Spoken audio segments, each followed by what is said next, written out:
they might be a bit pissed off that major companies, the establishment, are essentially clamping down on that, and that the major world bully, the American government, are instigating that behind the scenes through their senators and their congressmen.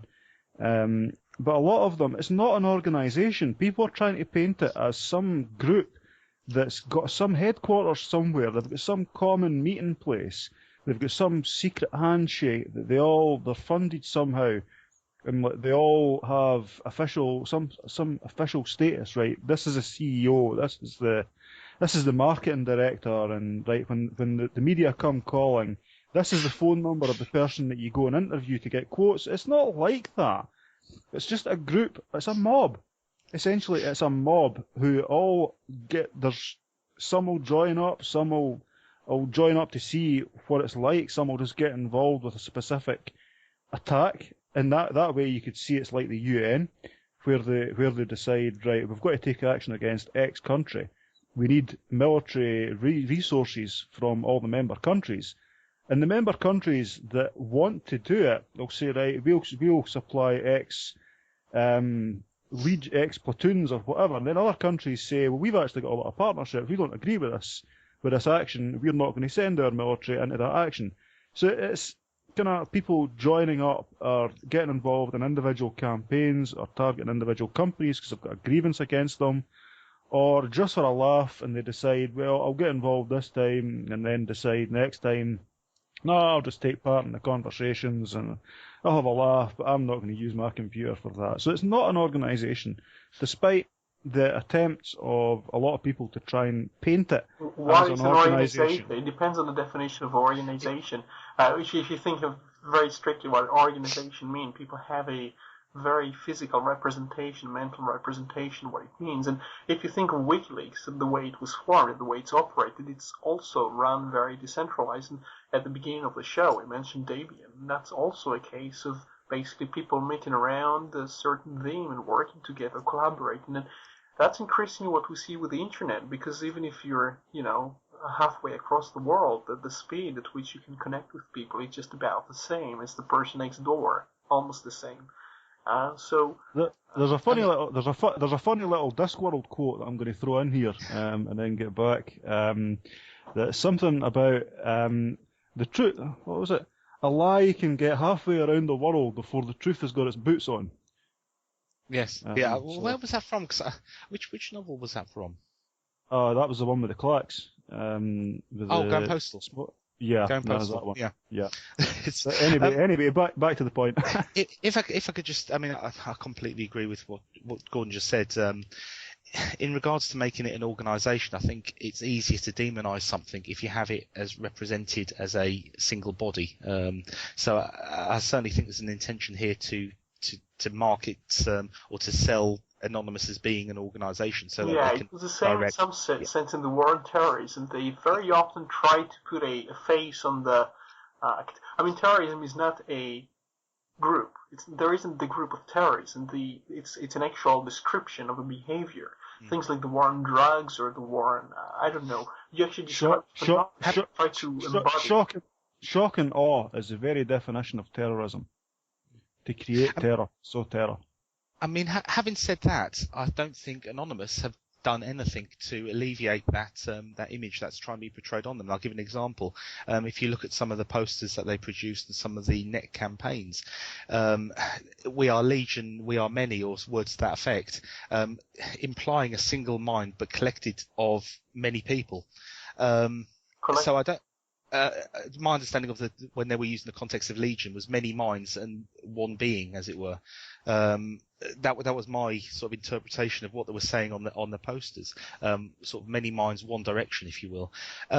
However, I find it very, very hard to believe that Anonymous doesn't have, at least in a very sort of superficial sense, some form of pecking order, as it were. If we're led to believe that Anonymous is made up of hundreds of thousands or thousands of users, different users, all with their own ideals, and like Gordon said, some may get involved in some campaigns, some may get involved in others, then how it seems rather far-fetched to think that all these different minds could all seemingly come to the same conclusion and come to the same sort of campaigns without there being at least one or two people that are standing there saying, right, this is what we'd like to do now. Well, that's pretty obvious, though. It's not interesting. I mean, well, this is, I'm just quoting Anonymous. They have a blog and they have a Twitter account. It's obviously some person actually logs into these. Well, Anonymous have sort of disputed that, because on the link, the one that you gave me, unfortunately, I've just got the BBC, the watered down BBC article up in front of me. Well, there were a couple more. I'm not sure if they were derived from the BBC report, but they had a very good comments in them. The BBC doesn't allow comments, but you should see how people try to defend. Not defend who are doing this, but actually trying to explain how the actions against 15-year-olds and 16-year-olds isn't exactly what the police should be doing, when they should be chasing, people in suits who are doing illegal things like, extorting money from the public, things like that. Very good comments, actually. You won't see them in the BBC, so I don't recommend this article. No.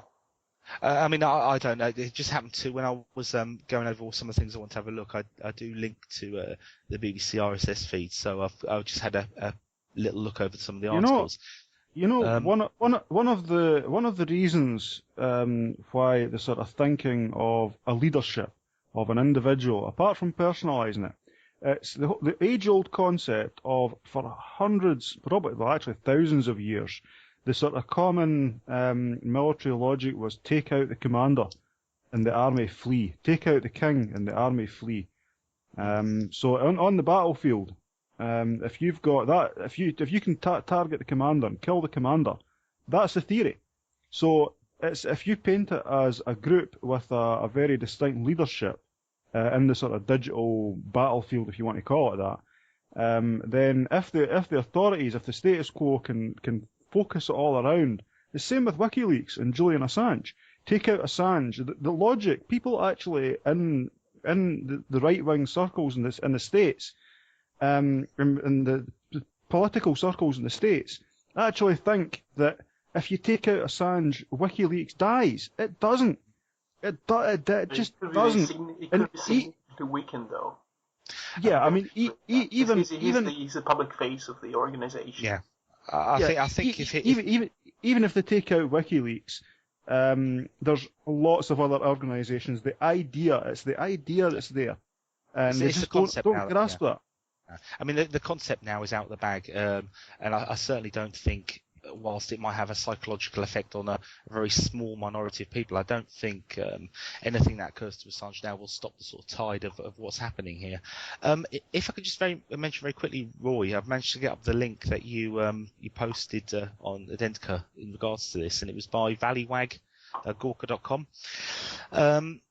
And again, you read the article, and on first glance it seems like a very balanced and very sort of, not sympathetic, shall we say, but a very balanced article that represents both sides and doesn't draw any conclusions. And then you read a little deeper into it, and it says here, I'll just quote a very small part. This is a typical attack mode of attack for Anonymous when they're up against an individual, light-hearted, lightly defended target.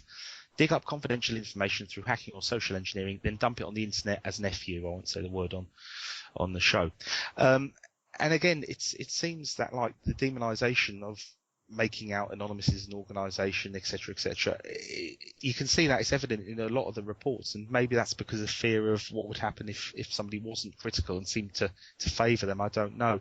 But the biggest problem I had with the sort of effects of Anonymous is that, from what I've been reading, and we've read quite a few reports all over the net about very young people getting arrested in relation to denial of service attacks on different places. Now, I think, and this is just my view by looking at it as an outsider in, but I think the LOIC and the whole concept of this denial of service was marketed or put across to people who didn't know or didn't understand computing properly. I think a lot of users will have got into this whole game of denial of service attacks as part of the swarm, for want of a better word, without understanding, firstly, what laws, rightly or wrongly, that they could be breaking, and secondly, under some misguided apprehension that they were going to be protected in some way, A, by the size of the group that they were in, and B, by the software itself, because they weren't coders or whatever.